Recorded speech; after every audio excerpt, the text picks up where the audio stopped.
சினிமாவிலிருந்து விலகுவதாக நடிகர் விஜய் அறிவித்துள்ளார். நடிகர் விஜயின் புதிய கட்சிக்கு தமிழக வெற்றிக் கழகம் என பெயரிடப்பட்டுள்ளது.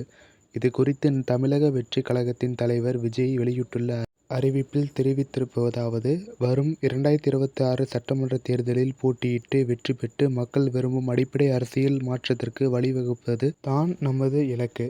தேர்தல் ஆணையத்தின் அங்கீகாரம் கிடைக்கப்பெற்ற பின் வரும் நாடாளுமன்ற தேர்தல் முடிந்தவுடன் தமிழ்நாடு சார்ந்த கொள்கைகளின் வெற்றிக்கும் தமிழ்நாடு மக்களின் உயர்வுக்குமான எமது கட்சியின் கொள்கைகள், கோட்பாடுகள், கொடி, சின்னம் மற்றும் செயல் திட்டங்களை முன்வைத்து மக்கள் சந்திப்பு நிகழ்வுகளுடன் தமிழ்நாட்டு மக்களுக்கான நம் அரசியல் பயணம் துவங்கும். வரும் 2024 நாடாளுமன்ற தேர்தலில் நாம் போட்டியிடுவதில்லை என்றும் எந்த கட்சிக்கும் நம் ஆதரவு இல்லை என்றும் பொதுக்குழு மற்றும் செயற்குழுவில் முடிவெடுக்கப்பட்டுள்ளது என்பதையும் தாழ்மையுடன் இங்கு தெரிவித்துக் கொள்கிறேன்.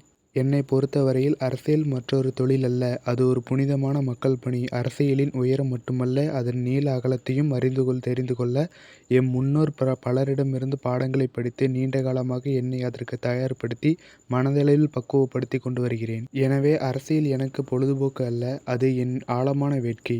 அதில் என்னை முழுமையாக ஈடுபடுத்தி கொள்ளவே விரும்புகிறேன். என் சார்பில் நான் ஏற்கனவே ஒப்புக்கொண்டுள்ள இன்னொரு திரைப்படம் சார்ந்த கடமைகளை கட்சி பணிகளுக்கு இடையூறு இல்லாத வகையில் முடித்துவிட்டு முழுமையாக மக்கள் சேவைக்கான அரசியலில் ஈடுபட உள்ளேன்.